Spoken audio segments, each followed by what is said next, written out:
Good morning, good afternoon, good evening saang parte man kayo ng mundo. Welcome back to the House of Giant. Of smoking or vaping. Yun na ang parte. So, okay naman ang kama ko. Toilet. So we are on a travel vlog again today. So we are going somewhere still here in Southeast Asia. So this is the country that you wanna go back every now and then because sabi nga mga nabasa ko, itong bansang to ay nagiging tambayan na ng mga Pinoy because it's very cheap to go there. Also, the food is very cheap. So, alam niyo na kung anong bansa ito. At nakalagay naman yan sa thumbnail. So, we are going to Ho Chi Minh City. At nandito pa rin sila na. Ayan. So, last year, pinapanood niyo yung ating Hoi An and Danang and Hue vlog. So, sila pa rin yung mga kasama natin. Si Ate Bing at si Claire pa rin yung kasama natin. So, inaantay lang natin sila ngayon sa gate. Okay, so ikwento ko lang. So, from our house in Cavite, in Tanza, Cavite, we just took a Grab. So, dahil today is August 21, 2026, it's Ninoy Aquino Day. Holiday ngayon dito sa Philippines. And dahil holiday, walang traffic. Although may mga traffic pa din because may mga pothole na ginagawa.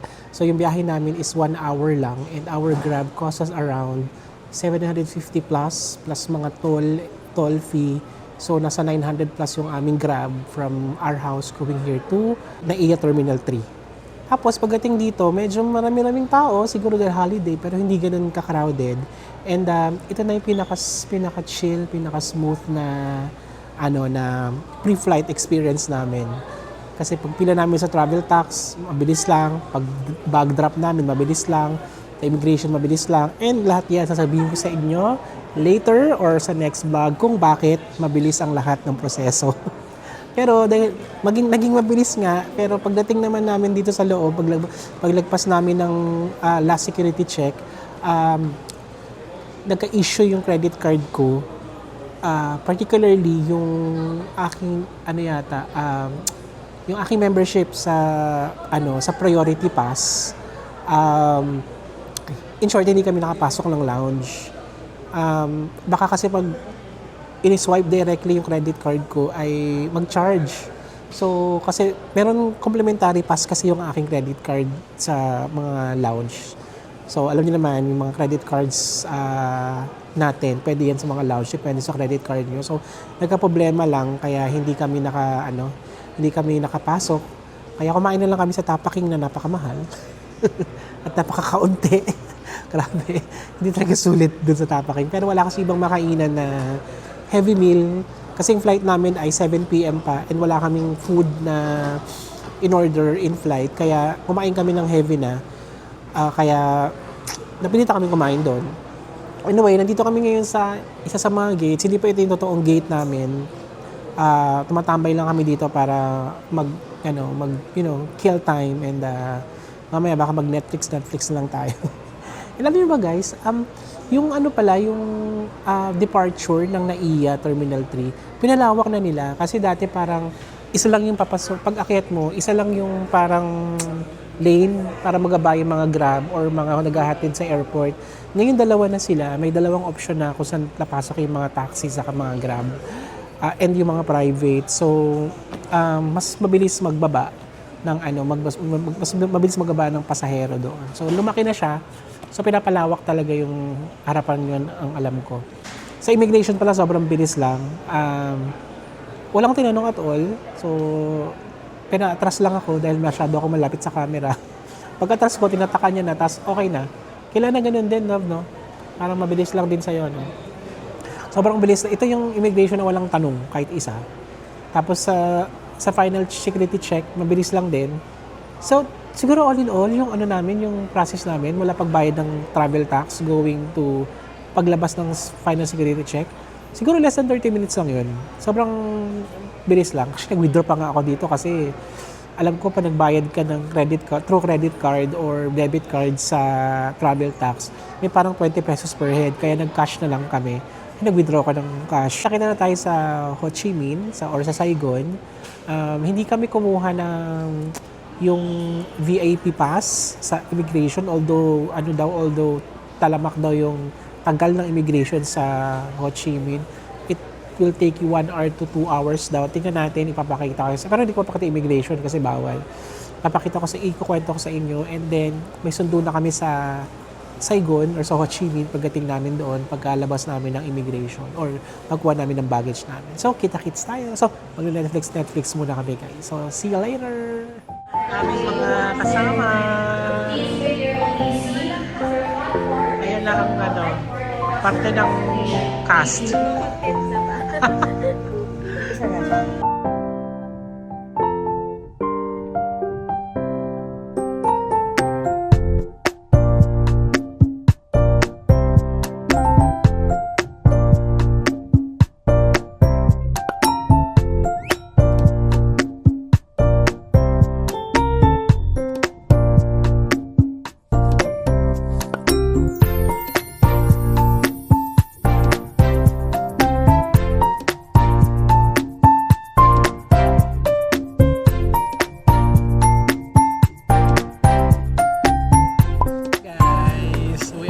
Here in Ho Chi Minh City. Ay ka lang. Kakalapag lang namin. So, mamaya kwento ko na yung mga nangyari dito sa immigration. But basically, nag-aantay pa kami ngayon dito sa may baggage area. Nauna kasi kami dun sa mga kasama namin. By the way pala, yung sombrero ko. Nabili ko pa to sa Hoi An last year. Anyway, so inaantay pa lang yung mga kasama namin. Nasa immigration pa sila. Kasi kami nauna. So, ikukwento ko sa inyo kung ba't kami nauna later on, saka mga tips kung ano yung mga dapat yung gawin para makaiwas kayo sa mahabang immigration dito sa Vietnam, dito sa Ho Chi Minh. So, antay lang namin sila. May eSIM na rin kami, na-activate na rin. So, paliwanag ko yan later pagdating sa hotel. Actually, andyan na daw yung aming sundo na bindo ko sa Klook. Kaya lang, hindi pa lang kami makalabas kasi nga, naantay pa namin sila Ate Bing at si Claire. Actually, ang policy nila dapat 1 hour lang sila mag-aantay. Tapos, pag lumagpas doon ng 1 hour, parang 120,000 dong ang charge nila per hour. Actually, pag nag-book kayo sa Grab, sa totoo lang, nasa 100,000 lang yung Grab from here to our hotel. Pero dahil nga gusto ko sana komportable at hindi na mag-book paglabas dyan, nag-book na kami sa Klook para masundo kami. Kaso lang ang problema, more than an hour, parang 1 hour na nung pagkalapag namin dito. So, baka singilin kami ng 120,000 or baka dumoble pa. Although malapit na naman dumatapos sila Ate Bing at Claire sa immigration, pero hindi rin alam kung asa na talaga sila. Although yung gamit nila din, nakuha ko na. Pero nga, nauna kami. So, nakuha ka na yung gamit nila. So, pupunta na lang yun sila dito. So, abang-abangan na lang namin. Tapos, update ko kayo kung ano mangyayari sa aming Klook private car going to our hotel. Gutom na rin kami actually. So, kasi huling kain namin yung kumain kami ng tapaking kanina sa Naiya. Na napakamahal at hindi sulit. Pero pa yun parang 3 p.m. 3 p.m. ba yun? Parang mga 3 p.m. or 3:30 ganyan. Kasi nga 'di ba hindi kami nakapag-lounge, so kumain kami sa tapaking. Kaya lang, kanina pa yun, mga 3:30. Na ngayon? Sa Philippines, Sa Philippines, anong oras na? 11? 11 na sa Philippines. Late kasi ang Vietnam ng 1 oras. Dito 10 o'clock na. So sige guys, update ko kayo. Abangan natin sila kung ano oras sila makakatapos sa immigration. Tapos punta na tayo ng hotel at sana rin makain pa tayo ng mga street food doon. Kahit ano lang or kahit convenience store dahil gutom na kami. See ya!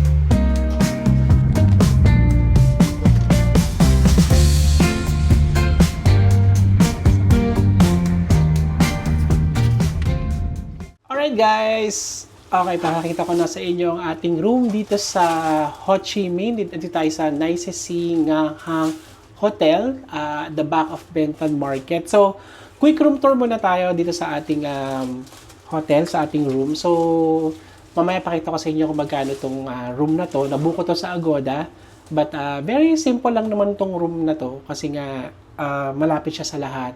So, nasa second floor tayo. Very straightforward ang aming kama. So, okay naman ang kama. Malambot naman. Komportable naman. At higit sa lahat, yung unan, 4. Generous sila sa unan. So, gustong-gusto mo yung mga hotel na 4 ang unan. Yung tigda-2 kasi yung iba, di ba, tig-isa lang kayo, ganyan. Yan. Tapos, over here, meron kayong parang upuan. So, pwede kayong mag-invite ng friends, kwentuhan. And then, sa taas niya yung aircon. So, buti may AC naman. At meron ditong mga policy, basahin niyo na lang pag nandito kayo. And over there, merong side table with phone. At yan, yung remote, ito yung remote. So, yung TV ay smart TV at may Netflix, may Prime Video, may YouTube. Tapos may air dryer sila. And then, over here, ang inyong aparador. So, malamang gagamit namin to. Yan, meron silang 5 hanger. Ano to? Hindi ko alam kung ano to. Hindi ko alam kung ano yan. Tapos, may tsinelas na rubber. So, ayan. So, magagamit natin yan. At may papainting dito, guys. So, may papainting. At dito naman sa kabila, ayan, meron ditong table, pwedeng mag-work, may dalang laptop sila na. And then, merong kettle, may baso, ay, may tubig. Parang bawas na. O, hindi, ganyan talaga siya. Yan, ito talaga yung tubig nila dito sa Vietnam. Dasani, ayan. Tapos, bago to, may kape sila. Kaso, parang yung ko lang nakita tong ganitong, yan itong brand. Baka dito lang to sa Saigon. And then, mayroong cozy na, ang tawag ito na tsaa. Yan, may mirror. And may fridge sila, so makakabili tayo ng mga food natin, tapos store natin dito. Ayan libre kaya yung cook. Tapos may tubig ding 2. Ay, pero parang ibang size. Ibang size ba? Baka may bayad to, no? Ayan, so pwede kayo mag-store ng food, tapos meron parang chiller. Yan, tapos yan, may TV dito na Xiaomi ang tatak. Ayan, ang daming mga outlet. Okay to. Dito naman ang toilet. Tingnan natin ang toilet kung malinis. Mukhang okay naman. So, yung very basic na toilet. Tapos, ayan, may bidet. May hand sanitizer. Tapos may mga toiletries na dito. Pinagsama-sama na nila. And then, may towel, may toilet paper. Yan, I think hot and cold shower naman ito. Itong shower nila. So, decent naman na itong hotel na to. Pinaka-selling point talaga ng hotel na to, guys, ay nasa center ng Ho Chi Minh. Nasa heart siya ng Ho Chi Minh. Because the heart of Ho Chi Minh, I think, is the Benton Market. Because andyan lahat yung mga kaganapan, maraming mga street food, night market. Actually, on the way here, meron kami mga nakitang mga nightlife pa. Tapos may mga mga street food din doon. Siyempre, yung Benton sarado na ngayon. So, kakain lang tayo sa labas. Tapos siguro, let's check. Kakayanin pa nating mag-close ng vlog. Kung hindi, baka bukas na lang ng umaga. Para mapakita ko rin sa inyo yung harap ng hotel, yung lobby, saka yung mga yung buffet. Ayan. So, tingnan natin ha. So, didiscuss ko rin sa inyo yung eSIM, yung sa immigration, at syempre, kung bakit kami nandito. So, tingnan natin kung magagawa kayo mamaya after natin kumain ng dinner. So, ano na pala dito? 11 na. Mga 11:20 na. So, ang Philippines ay late ng 1 hour. So, sa Philippines ay, ano na ba sa Philippines? Mga 10:20 p.m. Dito, 11:30 na. So, tama ba ako? Baligtad, ano? So, 12:30 na sa Pilipinas. Kung 12:20 na sa 12. Sorry, baliktad pala. So, 11:20 dito sa Philippines, 12:20 a.m. na ng August 22. Okay, so labas lang tayo, kain lang tayo. Let's go! Good morning, guys! So, hindi na tayo nakapag extra kagabi or nakapag-end kagabi. Pero ngayon, bago tayo mag-end, ipapakita ko muna sa inyo yung breakfast para makita nyo kung ano itsura ng breakfast ng room na ito. Let's go! Ito guys, yung lobby ng hotel. Hindi ko na ito nakita kahapon.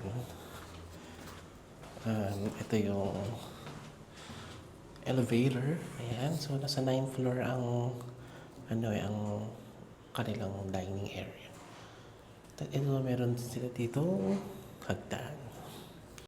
So guys, ito na yung breakfast area. So, pakita ko lang mabilis yung breakfast. So, the breakfast, may porridge and hindi ko alam kung ano yan. Tapos may egg and the pickles. We have dumpling. Ayan, may dumpling. Tapos may pansit, soup, and then rice. Ayan, tapos may veggies. Tapos may ano to? Pork? Pork, no? Pork. Yeah, it's pork.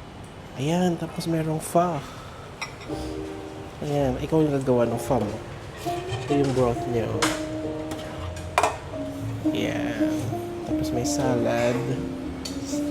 Ayan, may salad sila. Thank you. They have also fruits here. Passion fruit. They have pineapple, dragon fruit. Oh my God, ang generous sa fruit. Ang saya. Ano to? Ice. Pwede ka mag-ice coffee. May coffee dito, guys. Oh. May coffee. May jam. May bread. Cereals. Bread. Ayan. Tapos merong juice. Okay na to, Okay. Ito ang aming food. So, nagkuha ako ng dumpling, rice, pansit. Siyempre, pho in the morning. And then, a lot of fruits. Dragon fruit and passion fruit.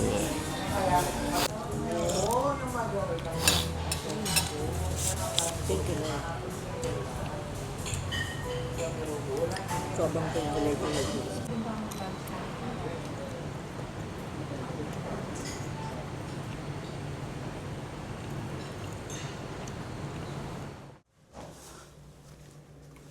Hello guys! So ayan, nakita nyo na yung hotel natin, pati yung breakfast natin, and even itong room natin na pakita ko lang sa inyo kagabi. So, didiscuss ko lang sa inyo yung mga bagay-bagay, mga needed information or needed things to do before you come here in Saigon, Vietnam or Ho Chi Minh, Vietnam. So, number one sa list, alam nyo na yan, is yung e-gov natin, yung ating arrival, departure card. So, just download the e-gov app. Tapos, if nandun na yung details ng passport nyo, so, madali na yun. So, you can do that, I think, 72 hours before your flight.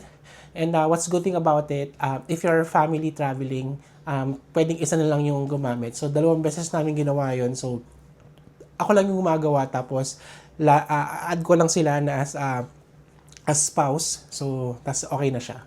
So, next thing na needed, card, kailangan nyo naman ng arrival card going to Vietnam. So, bago lang ito, I think this year na ito na-implement, meron na silang arrival card. Dati kasi parang, di ba, papel-papel pa. Tapos, maglista ka, ay susulat ka, tapos sasubmit mo sa immigration. Ngayon hindi na, parang katulad na rin sa atin, meron ng arrival and departure card. Ilalagay ko na lang sa description box and sa comment yung link para hindi na kayo mas-scam kasi may mga may mga scam daw na i-click mo yung link na yun tapos sa iba ka dadalhin tapos it will get your information pati yung mga financial information mo tapos makukuha yung pera mo sa bangko, sa app mo, ganyan. So, I'll put the link below sa description pati sa comment para click nyo na lang yun and then you can just fill it out 24 hours before your arrival in Vietnam. So very straightforward naman yung yung pag fill out nun. You just need everything, all the details, your passport, your hotel, your dapat alam niyo yung ward niyo kung saan kayo sa Ho Chi Minh or sa anywhere in Vietnam. Alam niyo yung district ninyo. And syempre yung hotel niyo kasi ilalagay niyo doon yung address of yung address niyo dito sa Vietnam kung saan. Tapos meron doon parang visa type. Napanood ko lang din to sa ibang mga vlogger. So, medyo na-confuse sila doon kasi 'di ba ang mga Pinoy, wala naman tayong visa na needed going here sa Vietnam kasi part tayo ng ASEAN community. So, ang pinipili nila ay yung bilateral. So, 'di ba, bilateral is agreement between two countries. So, although ASEAN yung may agreement, so click nyo lang yon bilateral, tapos it will proceed na. And then, nakalagay naman doon yung date ng validity ng stay nyo dito. So, you can stay up to 21 days, I think, ng visa-free. And also, kagandahan dito sa arrival card ng Vietnam, same with the Philippines, yung EGOV natin, pwede na rin yung mga kasama nyo, yung spouse nyo, mga anak nyo, even yung friends nyo, pwedeng isa na lang yung maggawa ng arrival card ninyo. And level up pa dito sa Vietnam kasi you don't have to input all the details of your passport. You just have to need the picture or the image of the passport, yung front page. I-upload mo lang yun dun sa site and then automatically ma-fill out na yung mga information na needed na nasa passport ninyo. So, may QR na lalabas at may email din sa inyo yon, but you don't have to show it anymore sa immigration kasi nasa system na nila yon, no? So, wala nang hahanapin sa inyo. Siguro unless kung hindi nyo ginawa, baka pigilin kayo sa immigration kapag gawin kayo ng arrival card. But pagka ginawa nyo siya, you don't have to show it yung QR code. Dire-diretso lang yun. Ayun, essentials, needed essentials here in Vietnam. So, nag-book ako sa Klook. I'll just put the link of the transfer that I book in Klook, so sa description box sa baba. Nakuha ko siya parang mga around 500 pesos, 450 to 500 pesos. Depende, iba-iba kasi yung presyo. Depende kung kailan nyo binili at kung may mga discount code kayo na gagamitin. So, lagi ko sa baba, kagandahan nun, paglabas nyo sa immigration, paglabas nyo sa yung customs check, so, punta lang kayo ko sa yung designated meet-up area and then i-meet nyo na doon yung parang, hindi siya yung driver parang, siguro parang yung POC, tapos dadalhin niya kayo dun sa sasakyan. Although you still have to wait up to 5 to 10 minutes, but hindi naman hassle. Mas hassle kasi pag Grab, lalo kung marami kayong dala. Siguro kung solo ka lang or dalawa lang kayo, okay din mag-Grab kasi pag Grab guys, half the price, para mga 200 pesos lang. Nag-check ako kagabi, yung Grab, 100,000 lang. So, that's just 230 pesos. Pagka kasi, yun nga, yung menu ko sa Klook, nasa 450 plus siya or mga ganun. Kaya, mas okay sa Grab kung konti lang kayo at wala kayong dala masyadong gamit. Since 4 kami, mas maliit naman yung paghahatian kasi para 100 pesos lang yung pinaghati-hatian namin. So, naging comfortable pa, hindi ko na kailangan mag-book. Kasi pag nag-book sa Grab, parang mag-book ka pa doon, tapos, alam mo yun, nahanapin mo pa kung nasaan, etc. So, nag-book na lang ako. Lalagay ko rin yung code sa baba, yung link sa baba para doon na kayo mag-book guys. Para rin na kayo mahirapan. What else? eSIM. Alright, yung eSIM, binili ko sa Agoda. Again, I'll just put the link of the eSIM sa baba. Sobrang mura lang ng bili ko sa Agoda. Yung nabili ko ay 1 gig per day. Good for 10 days. And so, kita nyo ba? Ayan, ganyan yung voucher. So, 4 yan. So, ang gagawin, ang option ninyo, either pag nasa Philippines kayo, pwede nyo nang i-scan or pwedeng dito na sa Vietnam. Pero ginawa namin para pagdating sa Finland ng hassle, nasa NAIA pa lang kami, in-scan na namin siya sa mga phones. And then, lalabas doon parang activating. So, you don't have to worry. Pag iPhone yung gamit nyo, activating lang yung lalabas. I-off nyo lang muna yung, yung pag-scan nyo, off nyo lang yung eSIM ninyo. Tapos, pagdating ng Vietnam, actually, nasa ere pa lang kami ng aeroplano. Inactivate ko na siya at may signal na kaagad. Ganun kabilis. Tapos, pagbaba namin, nabilis siya. Walang naging issue, walang naging problema. Sobrang easy niyang i-install. So, pag-purchase ko sa Agoda, bumili ako 4 na kasi 4 kami. Meron lang binigay na voucher, tapos may QR code doon, just have to scan it. Tapos, activated na siya. Ganun siya kabilis. Nabili ko siya for I think 1,000 pesos for the 4 eSIM na yun or mga ganyan. So again, depende kung may mga discount code kayong gagamitin at kung kailan siya binili. Basta nag-range ng 1,000 to 1,100 pesos for 4 eSIMs already. Pakita ko sa inyo yung voucher. Naging smooth naman ang lahat-lahat ng mga bagay-bagay pagdating dito. So, yung hotel namin, itong hotel namin, Nice Singangan Hotel. Nasa likod lang siya ng Bentan Market. And, pakita ko, i-check na, i-book, try natin kung magkano pag binook mo siya. Ito, for September 5 to 6, weekend to, ang lalabas ay 2,070 pesos. Good for 2 with breakfast na yan. At nasa city center ka na, nasa likod ka ng Bentan Market. Yung 2,070 pesos na yan, medyo mahal pa yan sa Vietnam. Makakakita kayo kasi dito guys, ng good for 2, nasa 900 pesos, 800 pesos. Pero wala yun ng breakfast. Tapos papasok sa mga alley, mga ganyan. Which is okay lang naman din kung tutulugan nyo lang, tapos hindi naman kayo maselan sa room, ganyan. So, okay na rin yun. Pero ito, 2,070 pesos. Ito yung binok ko kasi. Guys, ang dami kong binok sa Agoda. Ang tagal kong inisip ko ano ibubuk namin. May malayo, may malapit. So, napag-desisyon na namin na dito na lang sa likod ng Bentan Market para malapit sa lahat, malapit sa maraming kainan, etc. So, mabilis din yung wifi nila. Guys, tingnan nyo yung speed nila. 253 Mbps ang download at 185 ang upload. Upload nyo yung mga vlog nyo dito kung nagvo-vlog kayo, guys. And also, guys, wala ang ganda, ang sarap nung kanilang breakfast. Ang daming option. Hindi siya 5-star level na sobrang international cuisine. Siya, Vietnamese, may pho, may rice, may pansit, may porridge, may maraming prutas, may God, wala lang sa Pilipinas kasi masyado, passion fruit and dragon fruit. Officially, this is our first day, so we're gonna just tour around, chill lang. Guys, chill lang ang itinerary, walang masyadong itinerary wala kayong masyadong itinerary. Because sabihin ko na ba dito? Alright guys, so ang vlog na ito, ang tour na ito ay ang aming, actually ito na yung last travel namin ni Lana. For now, nang kaming dalawa lang. Because this year guys, we're gonna have a baby! Lana is 6 months pregnant, so this is our Bali moon. Tama ba? Baby moon. Di ba Bali moon? Baby moon. This is gonna be our baby moon. Mayroon palang ganung concept, no? So, baby moon is actually the travel that you're doing before your wife delivers your baby. So, yun, may ganun pala. Actually, nabook naman na to before pa namin malaman na pregnant sila na. Nabook kasi to parang January this year. And nalaman namin na pregnant siya around April.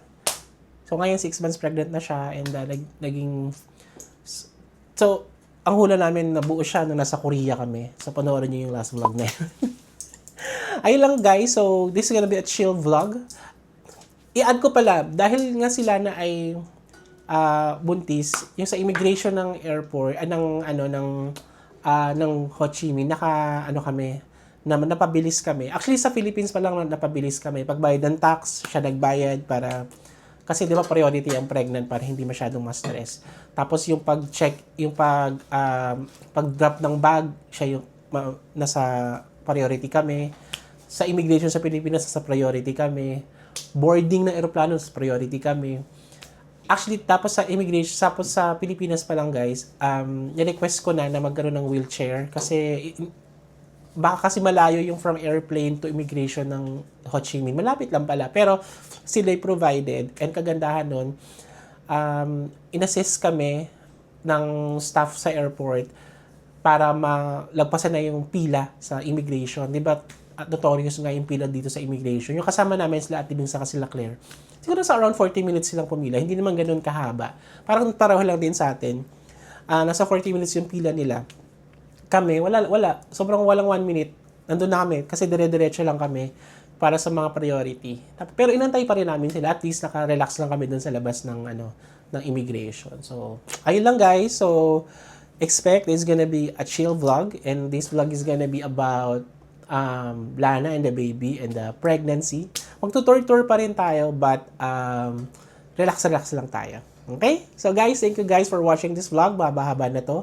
And sana nakakuha kayo ng information dito. So I will also vlog about traveling with a pregnant wife. What are the things that you need para safe kayo, at ano dapat yung mga dapat i-consider. So guys, thank you so much, and join us as we travel Saigon, Vietnam. Bye guys!